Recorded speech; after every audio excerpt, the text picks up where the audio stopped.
Good afternoon. It's approximately 2:30 on the 30th of November and I'm back in my electorate of Swan outside my office in Western Australia. This year has been a tumultuous year in politics and particularly this week as well, and I will touch on the AWU issue, but first of all I'd like to mention that this morning I went out to the Queen's Park Primary School for the Year 7 graduation ceremony. It was fantastic to see the 15 students there graduating and the excitement on their faces, knowing that next year they'll be going to senior high school, and I wish them all the best for their efforts in the coming years, and particularly in 2013. This week we saw the Coalition, and particularly Julie Bishop, the Deputy Leader of the Liberal Party, pursue the Prime Minister about her involvement in the setting up of an AW slush fund in Western Australia in the early 90s.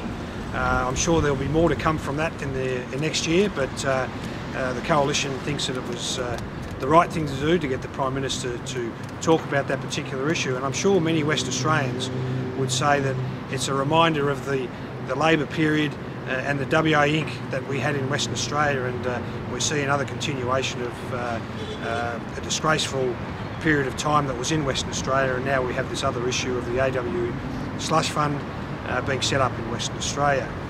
Also during the week we saw that the Prime Minister has lost control of her government, and the great example of that is her backflip on the Israel issue. 2 days after she'd said she'd support the stance that Australia has traditionally taken, she backflipped under the pressure of her caucus, and obviously so she has no control over her government. During the week I spoke about the Royal Commission and the inquiry into the sexual abuse of children in institutions during the 60s, 70s and 80s, and I'm sure that that'll be a very important inquiry for many people over the coming years, and I hope the government gets the terms of reference right and makes sure that the outcome and justice is justice for the people who suffered in those institutions.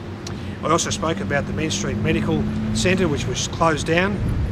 John McGrath and myself got involved in helping out local constituents to try and get the centre reopened, and I congratulate the new owner, Paris, who has gone out on a limb to reopen the centre, and it's hopefully business as usual for that Main Street Medical Centre. So make sure if you need to get back there, head down that way and ring them up and make your appointments. Also, I witnessed a speech by Jamie Briggs in the Federation Chamber during the week at an adjournment debate.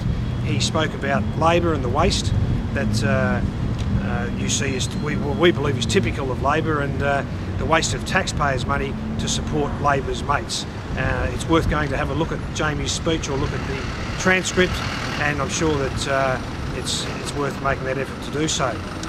In my hand I've got my next community report, and that community report will be in your letterboxes soon, so have a look at that and see what issues we've been dealing with in the electorate. Go to my website and let us know your issues, or go and see what we've been doing, particularly my staff, or contact my office. They're more than happy to help you where they can. But I'd now like to take this opportunity, sign off, and wish everyone a Merry Christmas, a happy and safe New Year, and I look forward to catching up with you in the New Year or over the Christmas period. Thank you.